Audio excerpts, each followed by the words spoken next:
4 hingga 30.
Pujian hari ini berasa bahagia.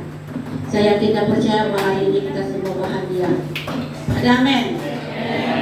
Lupakan apa yang di luar. Ingatlah bahwa kita datang kepada Tuhan.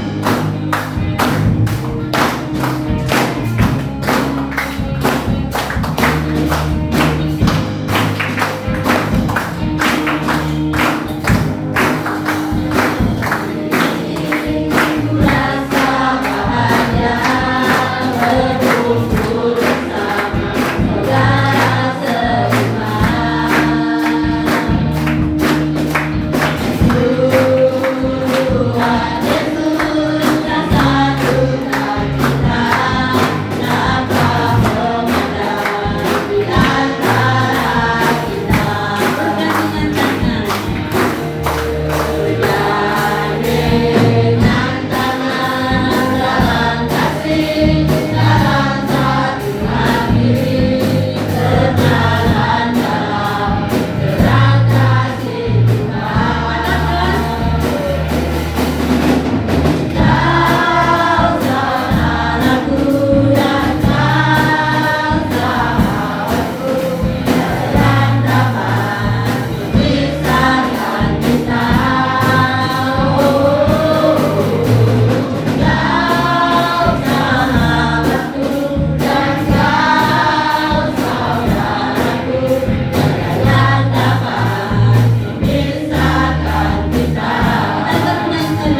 rencanamu Tuhan,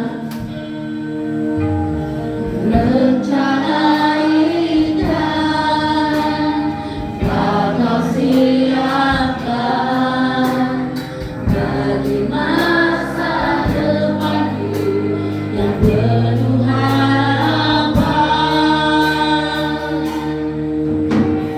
Semua baik, apa yang Kau perbuat di dalam hidupku.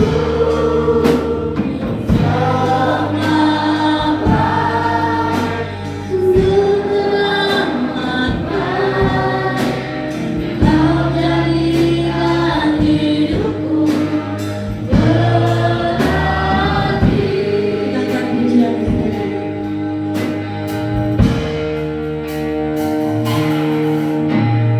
Dari semula telah Kau tetapkan hidupku dalam tangan-Mu, dalam rencana-Mu Tuhan. Kau siapkan bagi masa depanku yang penuh harapan. Semua baik,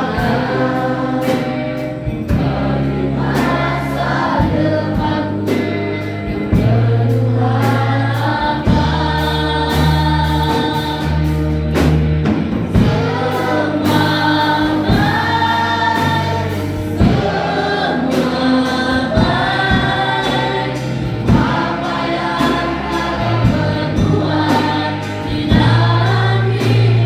sungguh teramat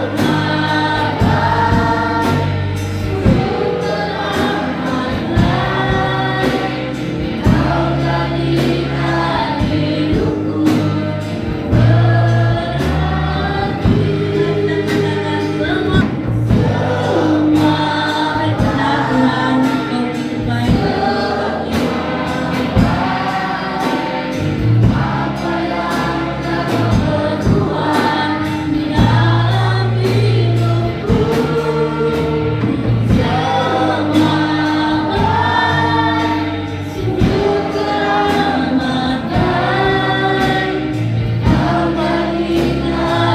hidupku.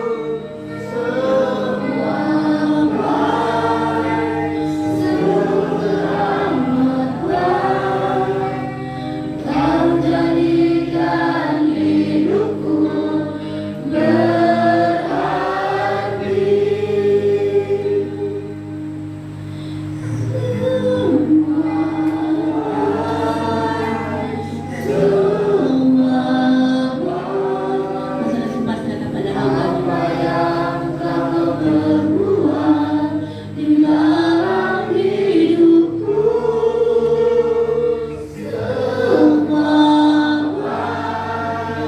Semua baik, sungguh teramat baik. Kau jadikan hidupku berarti. Pertama, terang dan malam. Hari pertama dia cipta. Dan kedua apa? Allah memisahkan terang dari apa? Dari gelap. Dalam ayat 1 pasal 1 ayat 18 ini. Pertama, terang yang menciptakan hari pertama apa? Terang dan malam. Dan kedua, Allah memisahkan terang dari gelap. Ayat yang ke-18. Oleh sebab itu, dalam hal yang kedua, yaitu hidup orang Kristen. Kalau kita sudah melihat ini di dalam ayat pasal 1 ini, Kejadian 1 ini, yaitu mengenai kehidupan kita sebagai orang yang percaya kepada Tuhan. Yaitu hidup orang Kristen dalam 1 Yohanes 5 ayat 1 sehingga ayat yang ke-7 adalah yang menyatakan dalam ayat 5 dan 6 Allah adalah terang. Tidak payah lagi kamu tengok, sebab ini ada sudah ayat di sini memberitahu kita bahwa Allah itu adalah terang. Kalau Allah itu adalah terang, kenapa kita mau hidup di dalam kegelapan? Kan? Kenapa Allah menjelaskan tentang firman Tuhan ini? Yaitu pertama dia ciptakan adalah terang dan gelap. Kehidupan kita juga bermula daripada apa? Terang kan? Hah? Bermula daripada gelap kan? Baru dia kasih pisah, sudah menjadi terang dan malam. Maksudnya hidup kita pada mulanya adalah hidup di dalam kegelapan. Sebab kita belum tahu tentang ajaran firman Tuhan. Tetapi setelah kita menerima Yesus sebagai Tuhan dan Juru Selamat dalam kehidupan kita, baru kita tahu bahwa kita ini adalah anak-anak terang itu. Oleh sebab itu, apa yang dikatakan di sini, di dalam Tuhan tidak ada kegelapan. Kenapa? Karena Tuhan sudah menjadikan kita anak-anak terang itu. Sebab kita sudah mengerti bagaimana seseorang Kristen hidup di dalam Tuhan. Oleh sebab itu, dia berkata, kita memperoleh persekutuan dengan sesama kita. Dalam ayat yang ke-7 itu. Dalam 1 Yohanes 1 ayat 5 hingga ayat yang ke-7 itu. Dia berkata, karena terang itu bercahaya di dalam kehidupan kita, sehingga kita memperoleh persekutuan dengan sesama kita. Kan? Kita kenal ke mereka? Tidak kenal kan? Tidak kenal. Walaupun mereka keluarga kamu, tapi kamu tidak akan kenal mereka kan? Sebab kenapa? Karena terang, karena kegelapan itu menutupi kehidupannya kan? Sehingga mereka tidak mengenal kasih Allah itu di dalam kehidupan mereka. Tetapi kenapa kita saling mengenali di antara satu dengan yang lain sekarang ini? Karena kita tinggal di dalam terang kan? Kita tinggal di dalam Tuhan. Dan dia berkata, kita memperoleh persekutuan dengan sesama kita seperti ini. Nah, kalau saya tidak beritahu penulis kita ini orang sama kita. Dan karena anaknya itu menyucikan kita dari dosa. Siapa anaknya itu? Siapa anak Allah itu? Yesus Kristus, yang sanggup mati di kayu salib untuk menebus segala dosa kita. Siapa yang perintahkan dia? Siapa yang memberi jaminan kepada dia? Allah kamu bilang, ayo anak kamu mati kah? Siapa yang menjamin sama dia? Maukah dia mati? Kamu nampak yang di berita TV itu yang perbuatan kita sendiri. Perbuatan saya dan saudara pada hari ini. Oleh sebab itu Yesus dihukum, tetapi dia tidak pernah berbuat dosa. Oleh sebab itu kita ada jaminan di dalam kehidupan kita. Jaminan kita apabila kita sungguh-sungguh percaya kepada Tuhan, apabila kita sungguh-sungguh mengandalkan Tuhan dalam kehidupan kita, jaminannya apa? Kita akan menerima apa? Menerima keselamatan juga. Itu adalah jaminannya. Oleh sebab itu di dalam hal yang ketiga, bukti firman Tuhan dalam Efesus 5 ayat 8 sehingga ayat yang ke-9 dan ayat yang ke-13, yaitu dalam ayat yang ke-8, hidup di dalam kegelapan. Ramai kita pada hari ini di luar sana, mereka tidak pernah hidup di dalam kasih Tuhan. Kenapa mereka seringkali kecewa, berputus asa? Karena mereka tidak pernah mengenal terang kasih Tuhan itu di dalam kehidupan mereka. Dan terang itu dikatakan di dalam ayat yang ke-9, dalam Efesus 5 ayat 8 sehingga ayat yang ke-9 berkata, terang itu membuahkan kebaikan.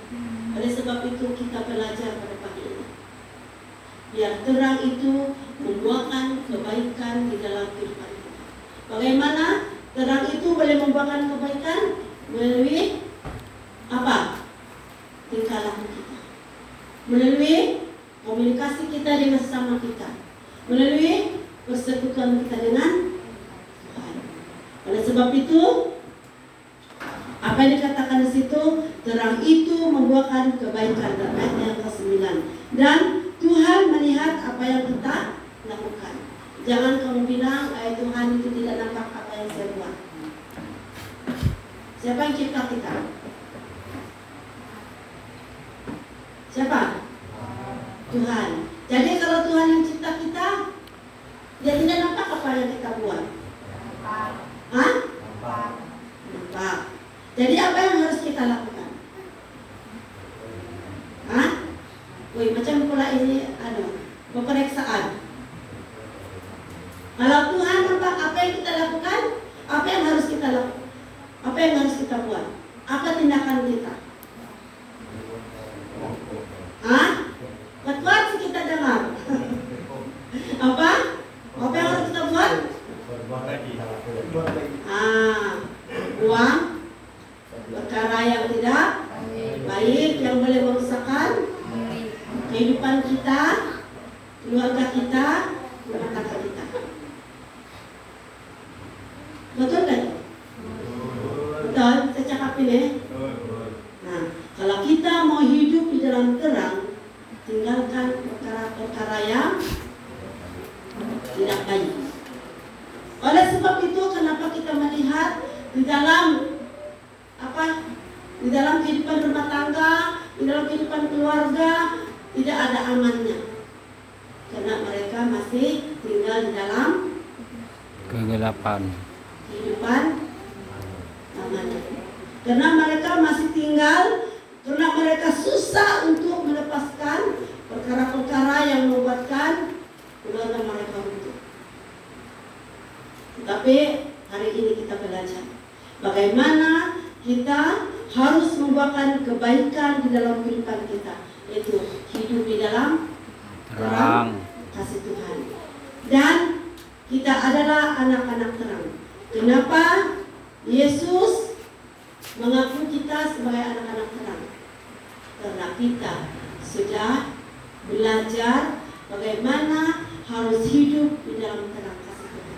Bagaimana kita harus menangani kehidupan kita, bagaimana kita menghadapi berbagai cabaran masalah di dalam kehidupan kita. Karena kita mengandalkan Yesus dalam kehidupan kita. Dan dia berkata dalam 1 Tesalonika ayat 5 ayat yang ke-5, akulah terang dunia. Kita adalah anak-anak terang. Dan dalam Yohanes 18 ayat 12 dia berkata, akulah terang dunia. Dia berkata. Nah, apa yang dikatakan di situ di dalam Yohanes 8 ayat 12 dan Yohanes 9 ayat yang ke-5, dia berkata, selama dia masih di dalam dunia ini, dialah terang dunia. Dia adalah terang kita. Selagi kita masih memiliki Yesus dalam kehidupan kita, kita adalah anak-anak Tuhan. terang. Oleh sebab itu, saya umpamakan seperti kain putih. Kenapa kain putih bersih kan? Tetapi kalau kain bersih itu sudah dikotori dengan dengan tanah apalah semua, apa yang akan terjadi dengan kain putih itu? Kotor. Oleh sebab itu demikian juga dengan hidup kita. Hidup kita seperti demikian. Hidup kita pada mulanya sudah menjadi sangat kotor. Tetapi oleh karena Yesus, kita sudah menjadi bersih. Jadi kalau kita sudah bersih, kita mau kasih kotor balik lagi kan? Tidak. Kalau kamu pakai kain putih, kalau saya tidak suka kain putih, saya terus terang lah. Saya tidak suka kain putih. Karena kenapa? Cepat kotor, saya bilang. Kalau anak saya pakai baju putih, saya tengok, aduh kotornya, bukan anak kaya, saya kasih bersih. Tapi tetap kotor. Tapi saya belajar, saya harus menghadapi. Kalau seorang bagi saya baju, kalau kain anak saya sekolahnya baju putih, macam mana pula kita tidak suka kan? Tapi berusaha, mencari jalan bagaimana harus bersih-bersih, kan? Demikian juga hidup kita. Kita harus belajar bagaimana kita memurnikan hati kita. Bagaimana kita harus sentiasa bersih di hadapan Tuhan. Saya bilang saya tidak akan katakan saya ini adalah orang yang bersih. Saya ini adalah orang yang suci. Saya ini adalah orang yang tidak pemarah. Kita masih manusia. Segala sesuatu itu normal. Tapi kita diajar bagaimana kita harus menanganinya, bahwa kita harus sadar rendah hati. Kita harus sadar rendah hati, kita mengakui kesalahan kita. Karena kita tahu apa yang dikatakan oleh firman Tuhan, segala perkara dapat ditanggung di dalam Dia yang memberi kekuatan kepada kita. kepadaku.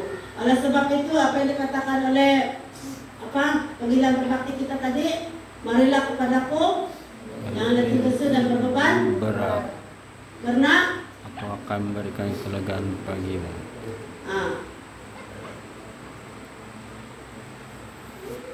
Karena Tuhan itu akan meringankan kehidupan kita, kan? Dia bilang, marilah kepadaku yang letih lesu. Siapa yang letih lesu itu? Adalah kita.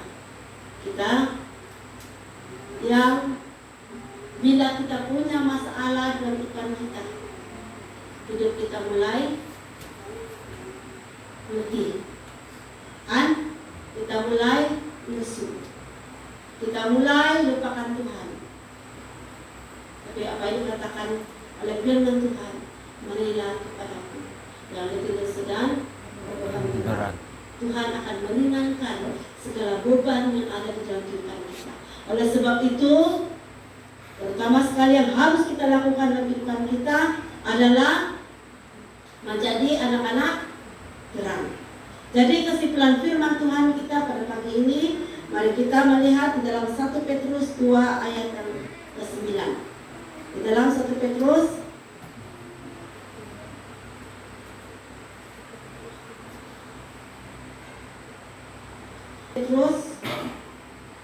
mari kita sama-sama melihat firman Tuhan kita.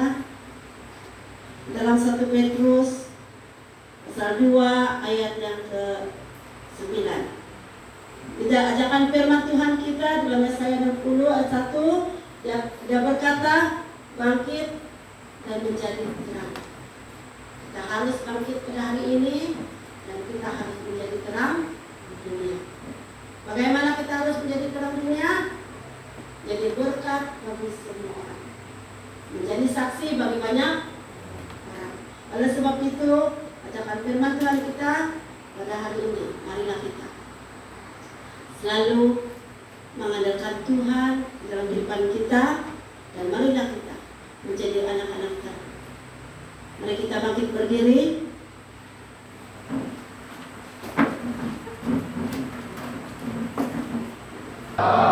Puji Tuhan, ternyata semua masih punya nafas kehidupan. Sebab saya dengar-dengar mungkin ada yang ngantuk kan? Kalau tidak juga, masih senyum-senyum lagi. Puji Tuhan. Mari kita menyambut firman Tuhan dengan pujian hati sebagai hamba.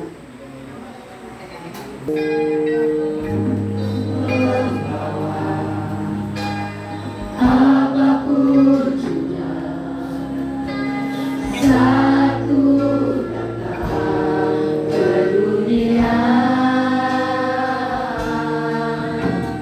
ku tinggal semua hadinya saat ku kembali ke syurga.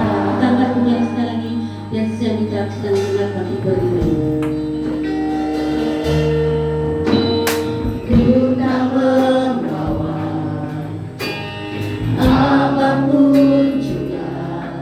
Saat ku datang ke dunia,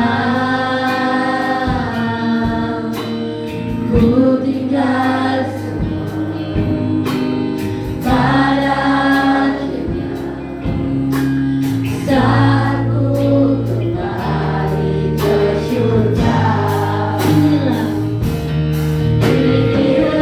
yang ku punya, habis sebagai hamba yang mau taat dan setia padamu Bapa. Kemanapun ku bawa, hati yang menyembah dalam roh dan kebenaran sampai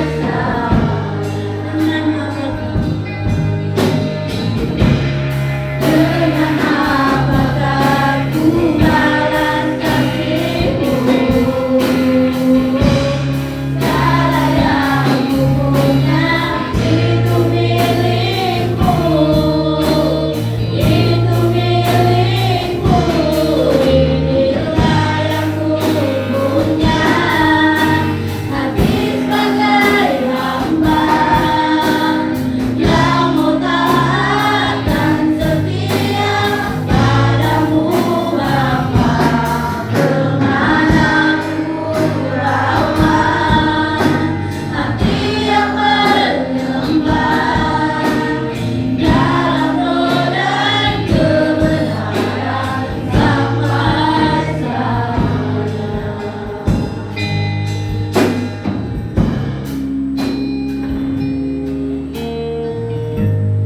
Inilah yang ku punya, hati sebagai hamba yang murah dan setia padamu Bapa. Kemanapun ku bawa, hati yang menyembah dalam roh dan kebenaran sampai selamanya. Mari kita katakan,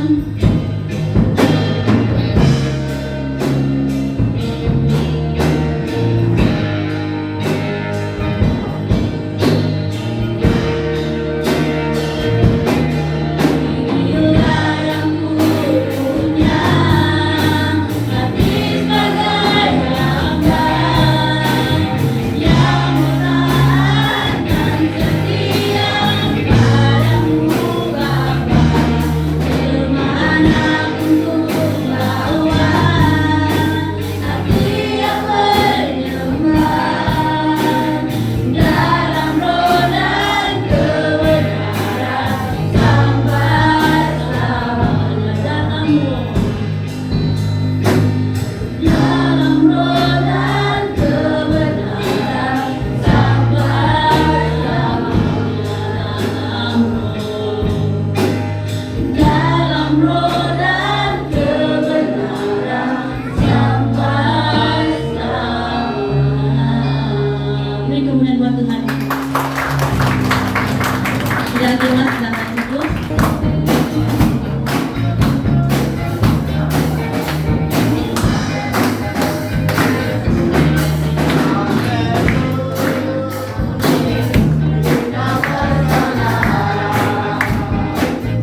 Dalam Yesus kita bersaudara, dalam Yesus kita bersaudara.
Ina pagi